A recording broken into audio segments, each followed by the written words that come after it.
anak-anak hebat semuanya, apa kabarnya hari ini? Jumpa kembali dengan Ibu Puji Puspitasari. Anak-anak, kali ini kita akan belajar mengenai investasi dan pinjaman. Investasi dan pinjaman merupakan materi yang ada pada fase M. Tujuan pembelajaran kali ini adalah yang pertama, peserta didik mampu membedakan investasi dan pinjaman. Yang kedua adalah peserta didik mampu menganalisis penggunaan bunga tunggal dan bunga majemuk baik pada investasi ataupun pinjaman. Yuk kita simak belajarnya. Investasi adalah aktivitas menempatkan sejumlah modal, bisa dalam bentuk uang atau aset berharga lainnya, ke dalam suatu benda atau lembaga. Dengan harapan setelah kurun waktu tertentu akan mendapatkan sebuah keuntungan. Nah, ini anak-anak, contoh investasi itu yang ada di dalam kehidupan kita sehari-hari yang sering kita temui.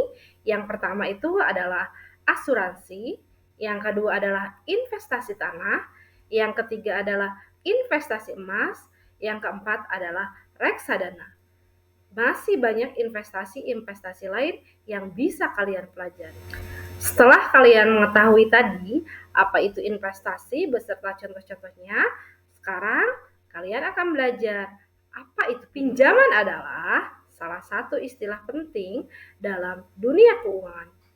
Istilah ini berkaitan dengan proses peminjaman uang atau aset lainnya dari pihak lain yang didukung dengan adanya kesepakatan. Ingat ya, adanya kesepakatan untuk mengembalikan jumlah tersebut beserta bunga atau biaya lainnya dalam jangka waktu tertentu. Nah, berikut ini adalah contoh-contoh pinjaman. Yang pertama, ada pinjaman bank. Yang kedua, ada pinjaman online. Yang ketiga adalah kredit aplikasi. Mengapa banyak orang yang berbondong-bondong menyimpan atau mendepositokan uangnya di bank? Ternyata di samping karena masalah keamanan, juga karena mendapatkan jasa dari simpanan tersebut yang dinamakan dengan bunga. Lalu, mengapa juga banyak dealer mobil atau motor menawarkan kredit kepada konsumen?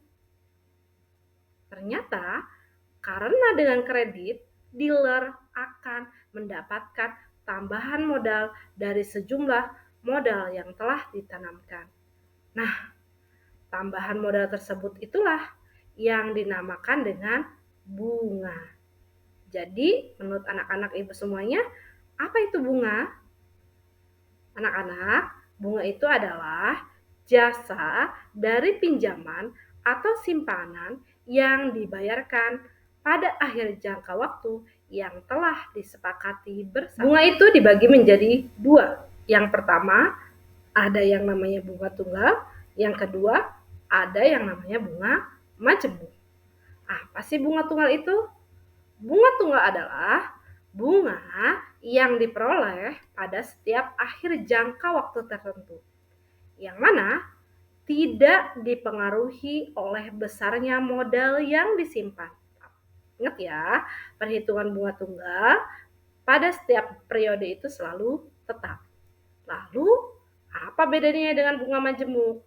Bunga majemuk adalah bunga yang diperoleh pada setiap akhir jangka waktu tertentu yang dipengaruhi oleh besarnya modal yang dipinjam.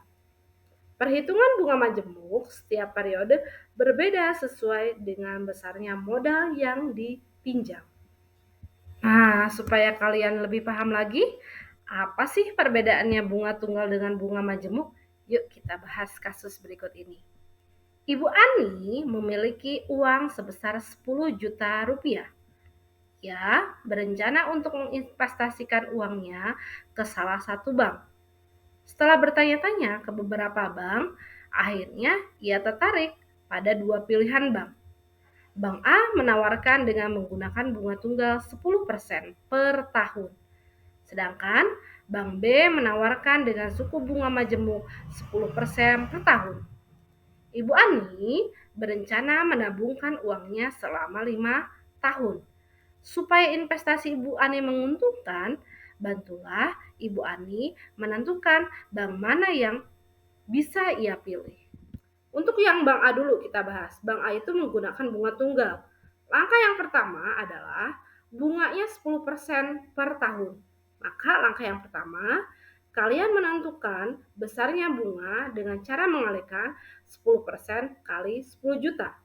10% dikali 10 juta ternyata hasilnya adalah 1 juta. Bank B yang menggunakan bunga majemuk. Caranya adalah yang pertama, kita kalikan dulu 10% daripada 10 juta. Ternyata mendapatkan uang 1 juta. Lalu untuk mengisi di tahun ke-1, 1 juta ditambah dengan 10 juta, mendapatkan 11 juta. Untuk mengisi bunga di tahun kedua, maka kalian mendapatkan dari 10% dari 11 juta. Ternyata hasilnya adalah 1.100.000. Lalu kalian tambahkan 1.100.000 dengan 11 juta, didapatlah 12.100.000. Sudah cukup jelas ya anak-anak?